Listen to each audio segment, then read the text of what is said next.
Mieru tev un tavam namam jaunā Dieva žēlastības dienā. Šis ir vēstījums īsti par galveno, un tajos es cenšos stiprināt, pamudināt, atgādināt ikvienu, kas tic, un arī to, kas vēl netic. Un šodien, skatoties, ko es lasīšu tālāk Pētera vēstulē, man radās iespējas, ka Pēteris ir dzirdējis manu vakardienas sludināšanu. Slāva Dievam! Patiesībā mēs no viņa mācāmies. Dievs mums ir devis savu vārdu, lai mums ir kur ieskatīties, lai mums ir kur stiprināties. Mums nav kā Ābramam jāskatās zvaigznēs un jādomā, ko Dievs uz mums tagad saka. Jā, Dievs aicina mūs saklausīt viņa balsi, un tas ir svarīgi. Pirms mēs kaut ko darām, kaut kur rīkojamies, mēs lūdzam Dievam, lai viņš mums parāda, kā ir pareizāk rīkoties. Mana pēdējā lūkšana, pēdējo laiku un populārākā lūkšana, jāsaka, ir Dievs vadi mani tā, lai tas, ko es daru, patīk maniem darba devējiem. Un paldies Dievam, vismaz līdz šim es neesmu vīlusies. Dievs novadīs mūs pareizi. Bet Pēteris raksta tā, bet mēs gaidām pēc viņa apsolījuma jaunas debesis un jaunu zemi, kur taisnība mājo. Mēs gaidām uz Dieva apsolījumu. Mēs gaidām uz to, ko Dievs ir teicis, to viņš arī izdarīs. Un Dievs nav cilvēks, lai melotu. Cilvēki mūs pieviļ. Man pašai bija situācija, kad man nācās, pievilt kādu cilvēku, un tas nebija tīšām. Tas nebija tīšām. Es tiešām gribēju palīdzēt, bet tā kā tas būtu noticis naktī un brauciens būtu ļoti, ļoti tāls, es sapratu, ka es tajā brīdī, kad es to solīju, man likās, ka viss būs laicīgi un paspēsim, bet mēs nevarējām paspēt. Situācija izkārtojās savādāk, un es biju spiesta atteikt. Un man ir slikti tādās situācijās. Bet paldies Dievam, ka tad, kad mēs parunājam ar tēti, tad viņš nes mieru, un tas spiediens un nomāktība aiziet prom. Bet mēs nevaram paļauties vienmēr uz cilvēku. Lai cik uzticams cilvēks, vienmēr var izgrozīties viņa dzīvē tāda situācija, ka viņš nespēs palīdzēt. Ir labi, ja ir uzticīgi draugi. Mums ar tādiem kopā ir jāturas. Taču tai pašā laikā nenosodīsim tos, kas tādi nav. Kāpēc? Mēs nezinām, kādas situācijas vēlns viņa dzīvē izspēlē. Un kāpēc viņš to dara?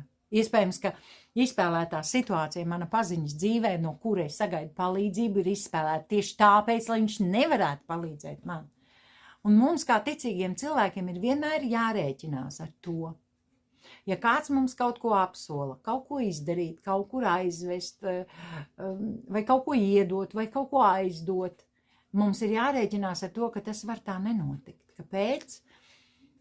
Tāpēc, ka mūsu dzīvē darbojas viens, kurš ir ieinteresēts mums kaitēt. Viņš vienmēr ir ieinteresēts mums kaitēt. Viņš grib, lai zūd mūsu ticība, viņš grib, lai zūd mūsu cerība, viņš grib, lai mēs esam sakauti un iznīcināti. Jāņa evaņģēlijā 10:10. Jēzus skaidri un gaiši pateica: zaglis nāk vienīgi, lai zaktu, nokautu un nomaitātu. Un tas ir vēlna darbs. Viņš nekad nepieļaus, ka es nepareizi izteicos, ļoti atvainojos. Viņš centīsies nepieļaut, ka tu staigā priecīgs. Viņam nepatiks, ka tu staigāsi ar gavilēm Dievam. Viņam ļoti nepatiks, ka tev viss raiti ritēs un tavi darbi veiksies. Tas ir viņa tas ir viņa mērķis, sakaut tevi caur neveiksmēm. Un jo vairāk mēs staigājam nomākti, drūmi, nezinu kā būs, un tas ir cilvēcīgi, bet mums kā ticīgiem cilvēkiem Dievs ir devis cerību, viņš mums ir devis prieku, viņš mums ir mieru, tie ir svētā gara augļi. Un tad, kad mēs esam priecīgi un līksmi, mēs nevaram nekā labāk iegriezt sātanam, kā vienīgi esot priecīgi un līksmi. Es jau stāstīju liecību par to, kā tikko samaksāta liela nauda par mašīnas remontu. Un sataisīt mašīnu kā puķīt, un pēkšņi man izmet vienu kļūdu. Un es domāju, kamuls kaklā, asaras acīs, un jau tā tu esi pustūkstoti gandrīz izlicis, un ja tev ir vēl jālabo kaut kas pa 200-300, un es atceros, kā es teicu, Sātan, tas ir viss, ko tu vari izdarīt. Es piespiedu sevi pasmieties. Tā situācija vienkārši, izkupēja gaisā un slavu Dievam. Un tā Dievs dara. Tā Dievs dara, un arī Sātans gaida mūsu reakciju, starp citu. Viņš skatās, kā tu reaģēsi uz katru situāciju. Ir labi būt bruņotam, ir labi būt gatavam, un ir labi, neteiksim, ka gaidīt un sagaidīt, bet būt, sagatavotam uz Sātana atnākšanu. Nāc, ko tu man var izdarīt? Tas, kurš manī ir lielāks par to, kas ir pasaulē. Jēzus ir ar mani ikdienas līdz pasaules galam. Ko tu vari man izdarīt? Pabojāt situāciju, pabojāt apstākļus, pabojāt veselību. Tas ir viss, ko tu vari izdarīt. Tev nav tiesība. Es ar Jēzus brūcējumu esmu dziedināts. Un vispār ar viņu nevajag tik ilgi runāt. Vajag pateikt savu rakstīts un miers, lai lasās. Nav ko iespringt sarunās ar Sātanu. Viņš zina savu vietu, un viņš zina, kas tu esi. Un ja tu esi Kristu Jēzu, viņš to ļoti labi zina. Viņš zina to labāk vēl par tevi. Viņš tikai gaida, ko tu ar to darīsi. Jēzus teica, man pieder visa vāra debesīs un uz zemes. Bet Lūkas evaņģēlija 10. nodaļas 19. pantā viņš teica, es jums esmu devis spēku stāties pretī visām vēlna viltībām. Es saku saviem vārdiem. Atver Lūkas 10.19 izlasi un iemācies šo pantu no galvas, lai svētais gars tev itin viegli to var atgādināt.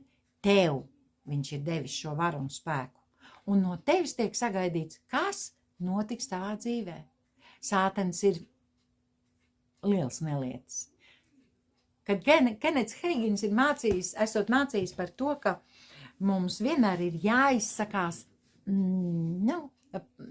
pozitīvi, tā ar pozitīvu ietekmi uz savu dzīvi. Un kāds žurnālists centās no viņa izvilināt negatīvu apliecību, un viņam tas nekādīgi neizdevās. Un tad viņš reiz ķērās pie tāda gruntīga ieroča, un viņš saka, ko jūs varētu teikt par vēlnu? Kenets Heigins mirklīt padomājis, un tad atbildējis. Ko lai saka? Viņš ir uzstājīgs pretinieks. Un ja vēlns ir uzstājīgs pretinieks, cik uzstājīgi esam mēs, tas ir atkarīgs no mums. Un padarīt tevi par uzstājīgu, neatlaidīgu, ticības pilnu pretinieku, tas ir mans aicinājums. Tas ir mans aicinājums, un tas ir tas, ko es šobrīd cenšos panākt. Stājies pretim vēlnam, viņš no tevis bēgs.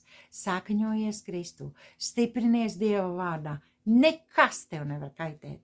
Ja tu esi stiprs tai kungā un viņa varnajā spēkā, ja tu esi bruņots ar visiem viņa ieročiem un spēj stāties pretī visām vēlna viltībām.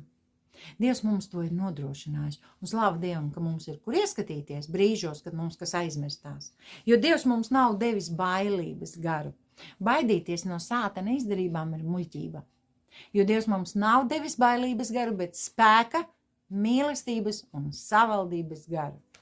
Un kad Dievs nāk pie mums ar savu vārdu, kad caur svēto garu viņš mums šo vārdu paceļ, tad tā ir vienīgā patiesība, tas ir rema, ko Dievs tev ir devis, uz ko tu vari stāvēt.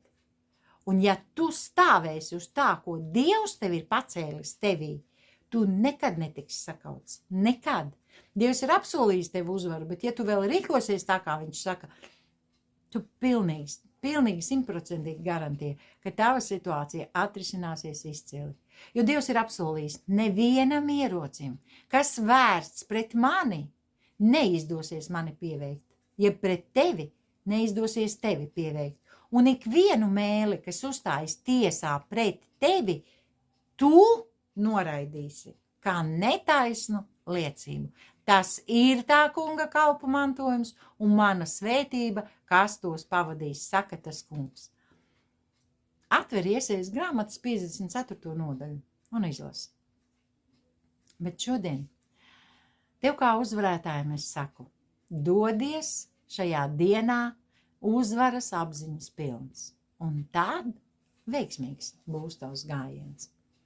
Tēvs, es tev pateicos, ka stāvot tavā vārdā, turoties pie tavas rokas, slavējot un godinot tavu vārdu, arī šajā dienā tu mums nodrošini savas uzvaras. Uzvaras, kuras tu jau esi izcīnījis. Uzvaras, kurās mēs nododam sevi tev. Paldies tev, Tēvs, ka tu esi uzticīgs un taisns. Tu mūs sedz ar savu labvēlību kā ar bruņām. Tu dziedini mūsu kaites un padzen mūsu sāpes. Es pateicos tev, Tēvs, par visu, ko tu priekš mums esi darījis, dari un vēl darīsi. Lai par šo dienu, lai par mūsu dzīvi, tev vienīgajam ir slava, gods un pateicība Jēzus Kristus vārdā. Āmen. Āmen.